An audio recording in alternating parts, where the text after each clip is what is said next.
신앙은 말씀과 함께 성장하는 겁니다. 그래서 우리가 항상 하나님의 말씀을 우리가 늘 묵상해야 됩니다. 이스라엘의 상태는 치료 불가능한 불임의 상태라고 그랬죠. 그 상태를 드러내주는 하나의 어떤 사인이 있죠. 그게 뭐죠? 사이클 중에서 뭐가 망가졌다고 그랬죠? 부르짖음. 부르짖음, 무엇을 부르는 부르짖음이 되어야 되죠? 무엇을 부르짖으면 무엇이 왔어요? 제 질문이 어려운가요? 집중을 그만큼 안 한다는 거죠. 잘 집중해서 들으면 금방 아는데. 이스라엘 백성들이 죄를 범하고 하나님이 그 다음 뭐 하죠? 예? 진노. 그 다음에 압제를 주면 그 다음 어떻게 해야 돼요? 부르짖음. 그 다음에 구원. 그 다음에 재범죄. 다시 한번 시작.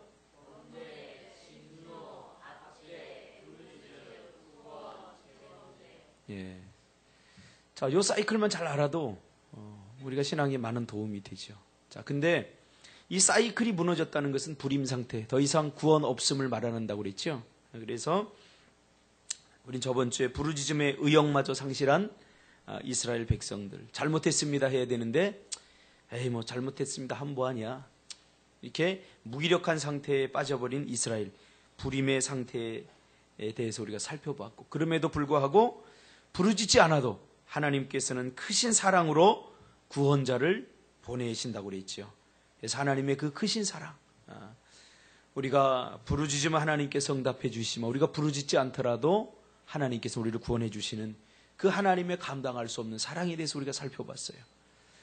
잘못했어요 엄마라고 말해도 엄마는 용서해 주시지만, 그렇게 말하지 않더라도 부모는 자식을 껴안을 수밖에 없는 그 하나님의 가슴 넓은 사랑에 대해서 우리가 저번 주에 살펴봤습니다. 그래서 우리가 신앙생활 하는 것도 억지로 하는 것이 아니라 이 하나님의 크고 놀라운 사랑을 깨닫고 하나님께 감사하는 마음으로 해야 된다고, 그렇게 우리가 저번 주에 말씀을 나눴습니다. 항상 조건적인 신앙은 반복되는 침체에 시달리게 되어 있습니다. 하나님 내가 이렇게 할 테니까 하나님도 이렇게 해주세요. 하나님 내가 이거 할 테니까 이렇게 해주세요 라고 하는 이 조건을 붙이는 신앙은 항상 침체하게 되어 있습니다. 왜냐하면 하나님은 우리가 조건을 걸고 기도할 때 그 조건대로 응답하지 않기 때문에 그렇습니다. 그래서 우리는 먼저 하나님의 은혜를 깨닫고 그 하나님의 은혜에 감사해서 흘러넘침의 원리에 의해서 우리가 신앙생활도 해야 합니다. 그러나 자발적인 신앙, 은혜의 신앙은 우리가 침체가 없이 감사와 기쁨이 넘치게 됩니다. 오늘은 하나님께서 이스라엘에 보내실 구원자 삼손이 어떻게 나타나고 어떻게 태어나고 또 어떻게 키워져야 하는가에 대해서 하나님께 마노아의 아내에게 말씀하시는 장면과, 그리고 이 거룩한 소명에 하나님의 부르심에 두 부부가 어떻게 응하고 어떻게 반응하는지에 대해서 오늘 살펴보기를 원합니다. 어느 날 하나님께서 마노아의 아내에게 나타나서는 네가 본래 임신하지 못하였지만 이제 임신할 것이다 라고 말하죠. 그러니까 여기서 임신과 우리가 전번 주에 살펴본 불임에 관해서 우리가 연결을 이렇게 시키면 좋습니다. 불임과 불임하지 못한 이스라엘과 아이를 낳지 못했던 한 여인을 우리가 이렇게 연결하면서 오늘 본문을 보면 아주 유익할 것입니다. 그러면서 그 아들을 이렇게 키워라 하면서 우리가 세 가지를 이야기하죠. 첫째로는 포도주와 독주를 마시지 말게 하라. 그리고 두 번째는 어떤 부정한 것도 먹지 말라. 세 번째는 머리에 삭도를 대지 말라. 민수기에 보면, 민수기 6장에 보면 한 가지가 더 나와요. 나실인. 뭐를 가까이 하지 말라? 그럼 아이는 어떻게 낳지? 뭐를 가까이 하지 말라. 가까이 하지 말고 만지지 말라. 예? 그렇죠. 시체. 우리 태양 간사가 성경을 그래도 좀 많이 읽는 것 같아요. 자, 다시 한번 우리 한번 기억해 봅시다. 나실인의 조건. 첫째로 포도주와 독주를 마시지 말며, 두 번째 내가 이야기한 것, 어떤 부정한 것도 먹지 말라. 세 번째, 머리에 삭도를 대지 말라. 네 번째, 시체를 만지지 말라. 왜 그래야 돼요? 라고 물으면 저는 할 말이 없어요. 하나님께서 우리에게 나실인의 삶에 대해서 규칙을 그렇게 명령으로 주신 겁니다. 그러니까 명령은 왜 그래야 되죠? 라고 왜를 붙이면 안 돼요. 명령은 무조건 지키는 자에게 축복이 있습니다. 믿습니까? 그래서 명령은 아주 중요한 것, 선택이 아니라 반드시 내가 그것을 지키면 이롭고 유익한 것에 대해서 하나님께서는 명령법을 통해서 우리에게 말씀을 해주시는 거죠. 그래서 나실인들의 삶에 대해서 이렇게 규정하고 있습니다. 이렇게 삼손이 키워졌을 때 그가 바로 블레셋에게 이스라엘을 구원하는 구원자가 될 것이다 라고 그렇게 말하는 거죠. 원래 이 나실인이라는 말은 히브리어로 나지르라고 하는 말에서 나온 말입니다. 이 말은 성별된, 봉헌된, 구별된 그런 뜻입니다. 그러니까 나실인이라고 하는 말은 하나님께 구별되어서 드려진 사람이라는 뜻이죠. 제물에게만 해당되는 것이 아니라 살아있는 하나님의 사람을 구별하여서 특별히 하나님께서 쓰시기 위해서 하나님께 드려지는 그러한 사람들을 우리가 나실인이다 라고 그렇게 말을 합니다. 구약에 보면 누가 있죠? 나실인, 그럼 누가 있죠? 특별한 경우에 이게 해당되기 때문에 많지는 않아요. 예? 삼손, 그래요. 그 다음에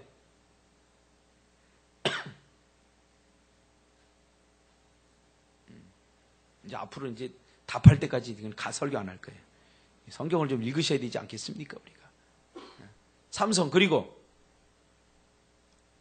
힌트를 줄게요. 이 나실인을 하나님께서 특별히 부르실 때는 그 시대가 불임의 시대예요. 캄캄할 때. 도저히 이스라엘 백성들 스스로는 이거 뭐 소망이 없어요. 희망이 없어요. 하나님께서 특별히 개입하셔야 돼요. 그럴 때 하나님께서 나실인을 부르셔서 쓰시는 거죠. 누구죠? 그래, 역시 권사님밖에 없다. 사무엘도 지금 비슷하게 나오잖아요. 비슷하게. 그렇죠? 사무엘 한나가 아이를 가졌어요, 못 가졌어요? 못 가졌잖아요. 그래서 구박당했잖아요. 그러니까 이게 그냥 성경이 하나님의 감동으로 쓰여졌기 때문에 이게 그냥 대충 이야기가 아닙니다. 모든 것을 이렇게 연결해 보면 아주 하나님의 독특한 그런 은혜가 이 성경에 다 기록되어 있어요. 그러니까 캄캄한 시대. 사무엘 시대도 캄캄한 시대예요. 어떻게 알아요? 이상이 보이지 않는 시대라고 말하고 있잖아요. 그러니까 부르짖어도 이상이 보이지 않아. 하나님의 음성이 들리지 않는 그런 캄캄한 시대와 지금 사사기에 나오는 이 삼손 이전의 시대도 이렇게 암울한 시대라고요. 암울한 시대. 그때 하나님께서 특별히 나실인, 하나님께로부터 구별되어 성별되어 드려진 자들을 통해서 하나님께서는 일하신다는 것을 우리가 보게 됩니다. 처음에 이 소식을 마노아의 아내에게만 하나님의 사자가 나타나서 전했죠. 그래서 마노아의 아내가 그 사실을 자기 남편인 마노아에게 이야기했습니다. 사실은 내가 하나님의 사자를 만났습니다. 그가 만나서 나에게 이런 이야기를 전해줬는데 내가 너무너무 두렵고 놀라서 지금 당신에게 와서 이렇게 이야기를 합니다 라고 전해주니까 마노아가 좀 긴가민가 반신반의하게 돼 있죠. 그렇죠? 왜냐하면 이 여자를 보니까 보통 뭐 횡설수설하는 거 제정신이 아닌 것 같아요. 그러니까 하나님의 그 사자를 만났을 때 흔히 나타나는 현상이 뭐냐면 사람들은 두려움에 가득 차 있습니다. 두려움으로. 그러니까 하나님의 사자를 만난 사람들의 특징, 그건 두려움과 놀람으로 우리가 보통 사람들에게 보이는 그런 모습이 보이지 않죠. 그래서 이 마노아의 아내도 그런 것을 보면서 마노아에게 이야기했을 때 이 마노아는 정말 이 여자가, 내 아내가 하나님의 사자를 만났는가 반신반의하면서 또 다시 한번 확인하고 싶은, 확신하고 싶은 그러한 마음에 하나님께 기도하는 장면이 오늘 나오지요. 그래서 오늘 본문에 몇 절이 나오죠? 기도하는 게 8절이 나오죠. 8절을 다 같이 한번 읽어봅시다. 시작.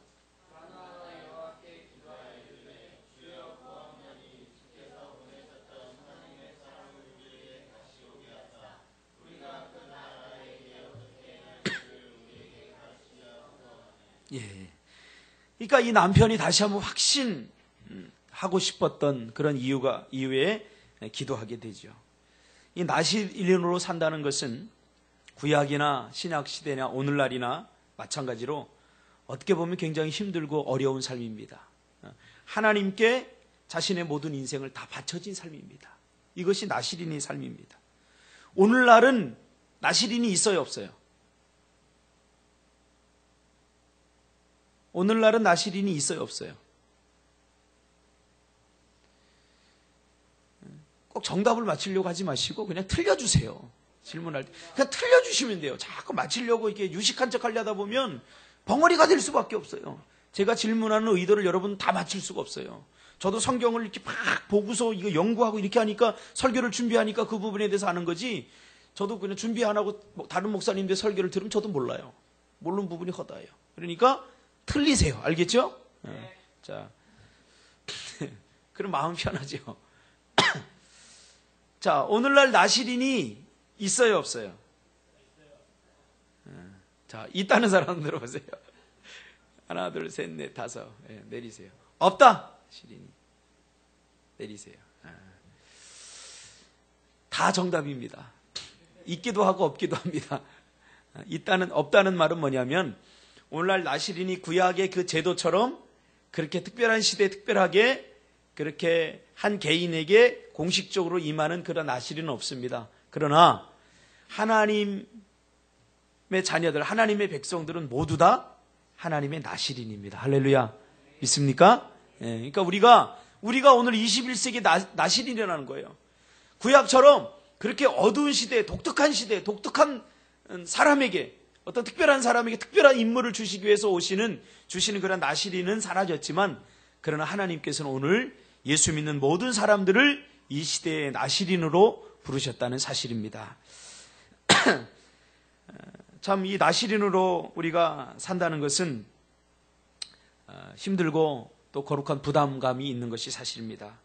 우리가 세상 사람들과 똑같이 살도록 그렇게 부름받은 것이 아니라 우리는 하나님께 구별된 삶을 살아야 됩니다. 세상과는 다른 삶, 세상 사람들과는 다른 그런 구별된 삶을 우리가 살아야 됩니다. 우리가 각각 목사로 또는 장로로, 권사로, 집사로 부름을 받았습니다. 다양하게. 그러나 그 이전에 우리는 어떤 직분 이전에 하나님께 드림받은 거룩한 나시린으로 부름을 받았다는 사실을 우리가 항상 기억해야 됩니다. 특히 구약에는 이 나시린이 아주 특별한 시대, 즉 어둡고 암울한 시대, 하나님께서 특별한 사역을 감당하게 하시려고 특별히 부르신 우리가 직분이지만 그러기에 마냥 기뻐할 수만은 없는 그런 소명입니다. 특별히 어두운 시대다. 그것은 특별히 어렵다 그거예요. 그런 시대에 이 사람이 아니면 안 되겠다 하고 하나님께 드림받은, 그래서 어릴 적부터 그가 교회 안에서, 말씀 안에서, 은혜 안에서 성장해서 그렇게 쓰임을 받기 위하여서 성장하는 사람들입니다. 오늘날도 보니까 제가 하나님께 쓰시는 목사님들, 하나님께 쓰시는 사람들을 보니까 어떤 사람이 크게 쓰임을 받느냐, 그것을 제가 리더십을 연구하면서 이렇게 보니까 어릴 적부터 하나님께서 그 신앙과 어릴 적부터 믿음 안에서 이렇게 성장한 사람들을 하나님께서 큰 일을 위해 쓰시더라고요. 물론 늦게 부름을 받아서 늦게 쓰임 받는 사람은 또 거기에 걸맞게 쓰이지만, 많은 사람에게 독특한 영향력을 미치고 또 거룩한 영향력을 미치는 그러한 목사님들을 보면 주로 어릴 적부터 신앙생활을 해서 이렇게 자란 사람들 하나님께 크게 쓰시더라고요.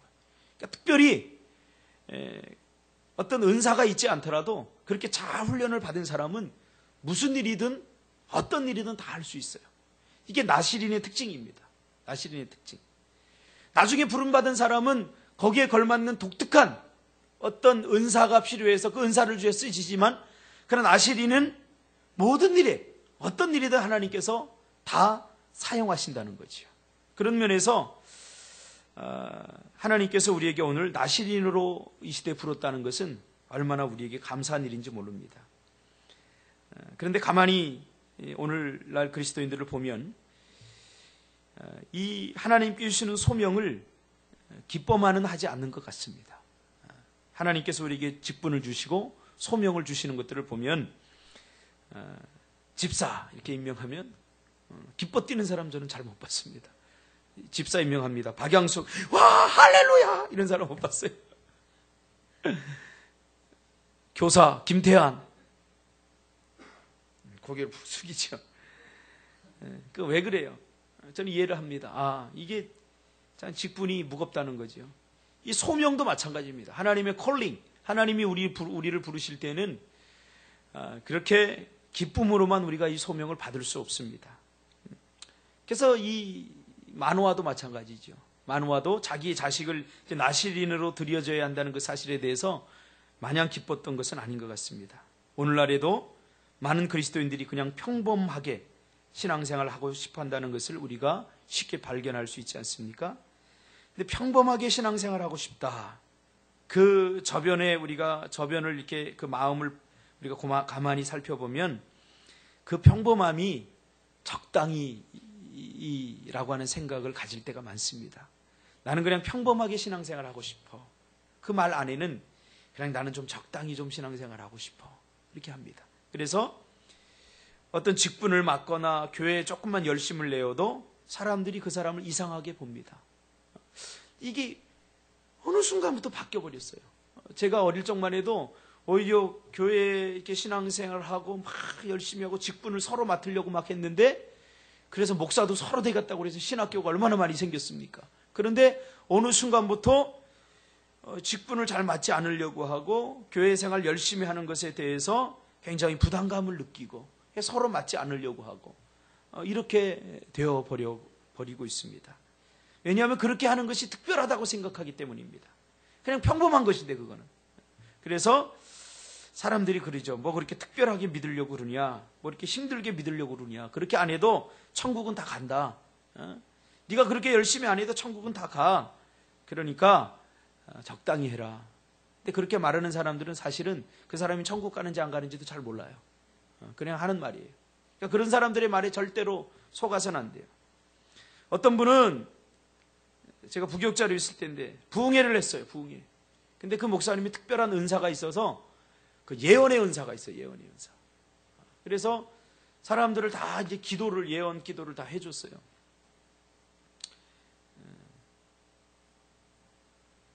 그래서 이제 다 이제 기도를 했는데 그 집사님한테 이제 뭐라고 기도했냐면, 당신 이제 아들을 하나님께 쓰시고자 원한다. 그러니까 당신의 아들을 바쳐라. 목사가 돼야 된다. 그러니까 갑자기 화를 내면서 나가버렸어요. 화를 내면서. 그리고 몇 개월 동안 교회를 안 나오시더라고요. 저는 개인적으로 부흥회 때 그런 안수기도 그런 거 안 하는 게 좋다고 생각해요. 예언기도 그런 거. 또 알아도 자기만 알고.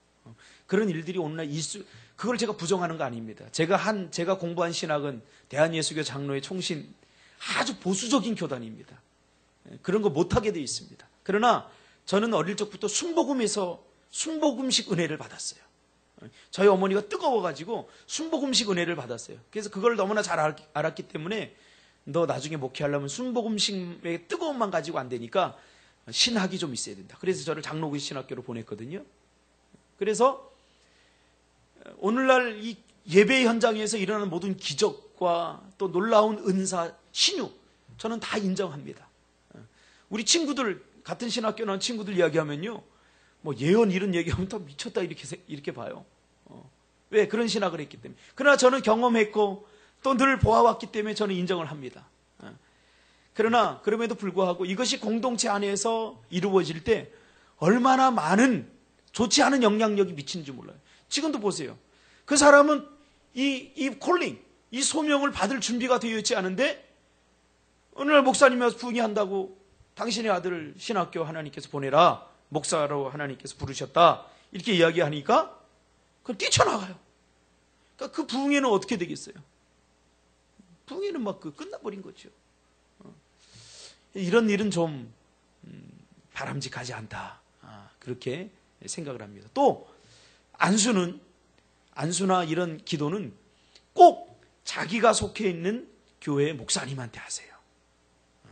어떻게 될지 몰라요. 어떻게 될지. 오늘날 이 시대가 굉장히 악하기 때문에 어떤 영적 흐름 속에서 악한 또 영이 또 틈탈 수 있어요. 그래서 제가 경험한 바에 돼요. 요즘은 이런 집회들이 많이 없기 때문에 그런 일이 일어나지 않지만 과거에는 왕왕 일어났어요. 어느 집회에 참여했다가 귀신 들려와 버린 거예요. 귀신 들려와가지고 왜 귀신 들리냐 보니까 안수를 받는데 이 안수를 하는 사람이 귀신 들린 사람이야.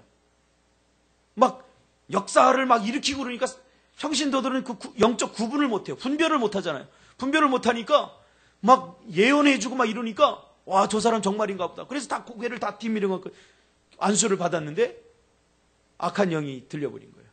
그래서 교회에 와서 막 난리를 치는 거예요. 그래서 결국은 그 몫이 누구의 몫입니까? 교회 목사님들이나 전도사님의 몫이에요. 순번을 짜가지고 순번 왜? 그 남편이 믿지 않았거든요. 그러니까 교회 가서 저렇게 미쳤다라고 하면은 이거는 본 교회에 악영향을 미치는 거예요. 그 사람이 거기 가서 안수해 준 사람 절대 책임 안 져요. 그러니까 뭐 전도사님들하고 목사님들이 순번을 짜가지고 월요일 날, 화요일 날, 수요일 날 여러분 귀신 들리면 얼마나 센지 몰라요. 막. 그래서 기도해주고 이렇게 해서 한 2주, 3주 정도 지난 다음에 그가 회복되고 또 정서적으로도 이렇게 회복되는데 한 6개월, 1년 정도 걸렸어요. 안수 한 번 잘못 받아서. 그러니까 보라마 어떤 곳에 가서 이렇게 머리 함부로 뒤밀지 마.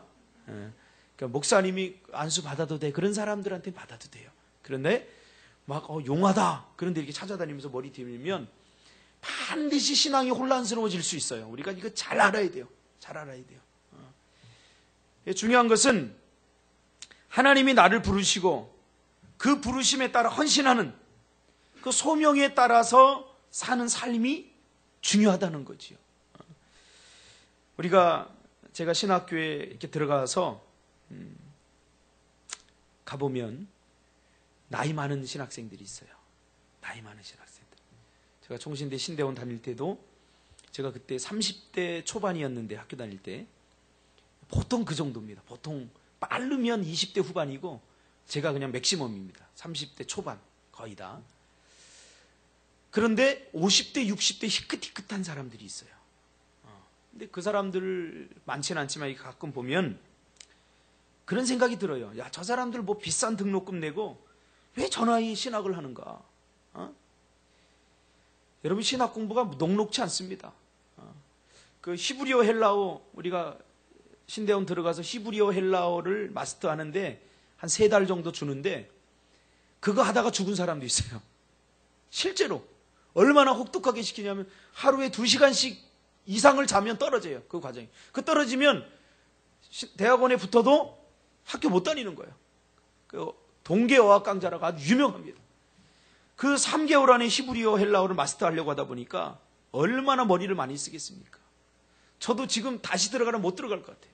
그것 때문에. 매일 단어를 외우고 시험 보고 또 헬라어 성경도 본문으로 주는 거 읽고 해석하고 읽고 해석하고 그거를 3달 만에 다 마스터한다고 생각해보시오. 죽는 거죠. 저 사람들 왜 저걸 하나? 50대 60대 된 분들이 죽는 소리 해가면서 그걸 해요. 또 등록금은 오죽 비쌉니까? 그 등록금 내가면서 뭘 저걸 하나? 그냥 교회나 잘 섬기지.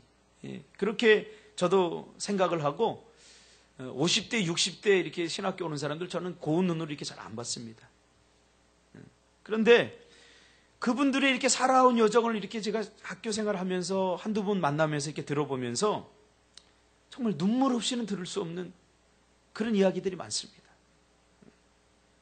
정말 많은 사람들, 50대, 60대들을 거의 제가 우리 그 또래는 다 만나봤어요. 이렇게 들어보면 뭐 군인이었다가 그만두고 퇴역하고 오는 사람들, 뭐 박사 과정 밟다가 또 교수하다, 뭐 아무튼 사회 각계각층의 다양한 사람들이 그렇게 오는 거예요. 그 사람들이 이야기를 들어보면 눈물 없이는 들을 수 없어요.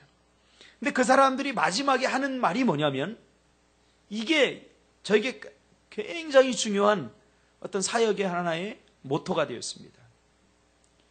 하나님께서 자신들을 과거에 콜링, 부르셨는데 이 사람들이 그 부르심에, 하나님의 부르심에 반항하고 나 목사 안 될 거야, 이렇게 하고 그냥 자기의 길을 살다가 결국 풍비박산 난 거예요. 가정도 풍비박산 나고, 사업도 부도나고, 대학에서 쫓겨나고, 군인들, 다른 동기들 다 별 다는데 자기 혼자만 못 달고, 이렇게 모든 길이 다 막힌 다음에 비로소 그때야 깨닫고 하나님께로 다시 돌아와서 내가 1년을, 아니 단 하루를 사역하더라도 나는 하나님의 부르심에 다시 한번 순응하고 싶다.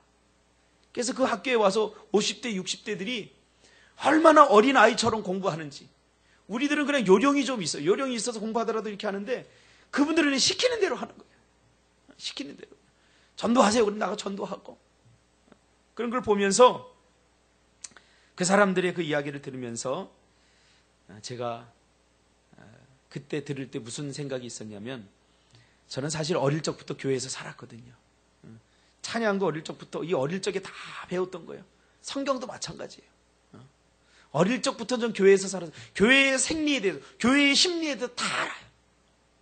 왜? 어릴 적부터 다녀봤으니까. 어릴 적에 부흥회 하면 저 단골로 참여했어요. 새벽 기도도 어릴 적부터 다녔어요. 그러다 보니까 고등학교 때 내가 잠깐 한 2년 정도 내가 좀 방황할 시기에, 그 시기에 내가 잠깐 교회를 안 다니는 거 빼고는 내가 교회에서 살았어요. 교회에서. 한 1년 반이죠. 그런데 그것에 대해서 내가 조금 회의가 왔었어요. 대학원에 가면서. 야, 내가 늘 교회만 이렇게 살아서, 우리 친구들 보니까 그때 30대 보면 가정도 갖고 막 이제 막 잘 나가잖아. 대리 정도 달고 막 이렇게 돈도 벌고 그런 거 보니까 약간 부럽기도 하면서, 내가 세상 친구들처럼 저렇게 이렇게 겉으로 보니까 다 행복해 보여요. 다 기뻐 보이고 다 그래요. 그러니까 야, 내가 이 산골에서, 통신대 신대원 양지 캠퍼스가 얼마나 산골입니까? 그 산골에서 눈 뜨면 아침에 일어나서 공부하고 저녁이면 기도굴에 가서 기도하고, 이게 맞는 삶인가? 그렇게 회의가 올 때쯤 이런 분들과 이렇게 이야기하면서 하나님이 저에게 주시는 마음이 뭐냐면, 하나님께서 나를 부르실 때, 오늘 이 만호아처럼 콜링 하실 때 내가 거부하지 않고 하나님 그렇게 하겠습니다 라고 한 것이 얼마나 다행이냐. 저는 내 기질을 알아요. 내 성품을 알기 때문에 저는 야생마입니다. 그냥 이렇게 쉽게 길들여지는 마가 아닙니다. 저는. 근데 하나님께서 어떻게 특별한 은혜를 주셔서 이 야생마 기질이 있는 나를 그냥 하나님의 은혜 안에서는 꼼짝 못하게 하는 거예요. 그냥. 그 친구들이, 우리 장영규 집사님도 그래서 우리 교회 왔잖아요. 나의 과거를 알거든요. 그 집사님. 그래서 몇 번 찾아왔어요. 제가 사역하는 이 교회뿐만 아니라 전도사 할 때 어느 날 갑자기 찾아왔어요. 친구들이. 딱 보니까 장 집사님하고 몇몇 친구들이 왔어요. 그래서 왜 왔냐 보니까, 나를 찾아왔으면 나하고 반갑게 나하고 인사해야 되잖아요. 근데 봐, 여기 있잖아. 제 전도사 맞지? 그러는 거예요. 그러니까 박형섭이라는 사람이 목회자가 될 리가 전혀 없다. 전혀 이건 거짓말이다. 서로 내기를 했다는 거예요. 내기를 해갖고 장한규 집사님하고 들어보세요. 장 집사님 혹시 물어보세요.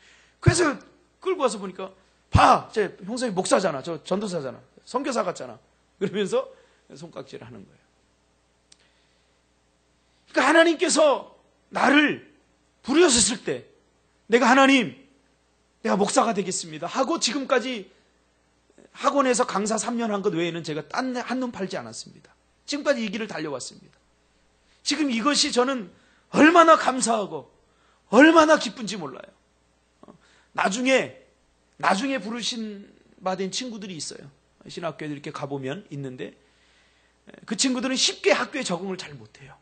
사역을 하더라도 그렇게 쉽게 잘 못해요. 왜? 옛날에 그 놀았던 그 성품들과 기질들이 문득문득 이렇게 나와요. 제 친구 중에도 총신대 신대원 다니면서도 그 안에서 뭐라고 그러냐면, 야, 박 목사, 그때는 전도사죠, 박 전도사, 우리 저기 나갈래? 왜? 그래? 나가보니까 제가 그때도 상담을 공부할 때니까 저한테 이게 상담을 하는데 뭐라고 그러냐면, 술 먹고 싶어 죽겠다는 거예요. 그래서 내가 보신탕 사줄 테니까 너는 가서 보신탕 먹고 나는 술 한잔 하자. 실제로 그렇게 가서 나는 보신탕 먹고 거기서 술 마신 사람이 있어요. 그러니까 왜 그러냐? 과거의 자기의 그 삶이 아직도 청산되지 않았기 때문에. 그러나 저에게는 그런 건 없지 않습니까? 그렇죠? 그러니까 여러분들 어릴 적부터 교회 안에서 하나님이 여러분을 부르셔서 콜링하셔서 어릴 적부터 이 안에서 성장하고 자란다는 것이 얼마나 큰 기쁨인지 몰라요. 할렐루야. 그래서 여러분의 자녀들 뭐 할렐루야 하니까 아멘도 별로 뭐 좋고 한 번 나가서 한번 마음껏 한번 즐기고 싶습니까? 그렇게 하세요, 하고 싶으면. 그러나 녹록지 않습니다. 그렇게 하는 삶이 결코 녹록지 않습니다. 그래서 이제 이 마노아가 하나님의 사자를 만나고 다시 확신을 하는 것이 오늘 본문의 내용입니다. 그러면서 이제 당신의 말씀대로 되기를 원하나이다. 그러면서 이 아이를 어떻게 기르며 우리가 어떻게 그에게 행하리이까, 이렇게 말합니다. 이게 소명받은 자의 자세입니다. 하나님이 부르시면, 하나님 내가 여기 있습니다. 하나님 나를 어떻게 사용하려고 하십니까? 나를 마음대로 사용해 주세요. 이것이 소명의 부르심을 받은 자의 그런 겸손한 자세죠. 하나님 나 절대 못해요. 하나님 나 절대 안 해요. 이것은 소명받은 자의 삶이 아닙니다. 그리고 아무리 발버둥치고 아무리 우겨봤자 소용이 없습니다. 하나님께서 부르시고 마침 쓰시기를 원하신 사람은 하나님께서 마침내 그렇게 쓰시기를 원하셔요. 할렐루야. 그리고 그렇게 쓰시고야만 합니다. 그러니까 우리가 아무리 발버둥쳐도 소용이 없어요. 아무리 발버둥쳐. 그 육사 출신, 우리 노예의 그 육사 출신 목사님이 한 분 계셔요. 최석봉 목사님이라고. 이분도 육사에서 잘 나갔어요. 50 시절 이렇게 겪으면서 중요한 보직도 이렇게 맡아서 나가려고 하는 그런 분인데, 이분도 결국은 육사 졸업하고 대령까지 달고 그리고 결국은 별 진급을 눈앞에 두고 동기들은 다 진급하는데 진급이 안 되는 거예요. 그럼 어떻게 됩니까? 제대해야 됩니다. 제대. 그래서 신학을 하고 이렇게 지금 목회를 저쪽 연수동 쪽에서 지금 하고 계신데, 내가 이렇게 가만히 보니까 조금 힘들어 보이셔요. 힘들어 보이죠. 그 연세 많은데 이제 내일 모레 은퇴하실 나이가 다 돼서 60이 넘어서 이제 그 사역을 이렇게 하는 걸 보니까 참 힘에 부치시다, 그런 생각을 합니다. 여러분, 젊을 때 부르심, 하나님께서는 부르셨다는 사실에 여러분 반항하지 마시고 감사하시길 바랍니다. 우리 박정환 권사님 가끔 그런 얘기를 하잖아요. 우리 청년들한테 젊은 날에 부른 것이 얼마나 감사하냐. 그렇죠? 젊을 때 일하는 것, 젊을 때 하나님께 바쳐진 것, 이것보다 더 소중한 게 어디 있습니까? 그렇죠? 꽃도 여러분 이게 이렇게 활짝 피니까 이게 아름답죠. 이때 사람들이 보고 야, 아름답다 하는 거예요. 이게 다 시들면 어때요? 이거 시들은데 그냥 놔두는 게 있어요? 없어요. 우리 집사람이 당장 갖다 쳐버립니다. 우리 삶도 마찬가지. 여러분들이 가장 젊을 때, 가장 열심히 일할 수 있을 때, 가장 하나님 앞에 헌신할 수 있을 그때에 하나님께 헌신하시고 쓰임받는다는 사실을 여러분 기쁨으로 받아들이시고 하나님 앞에 감사하는 삶을 사시기를 바랍니다. 그럼에도 불구하고 아직도 저항하는 마음이 조금 있다면 한번 마음껏 살아보세요. 기도하겠습니다.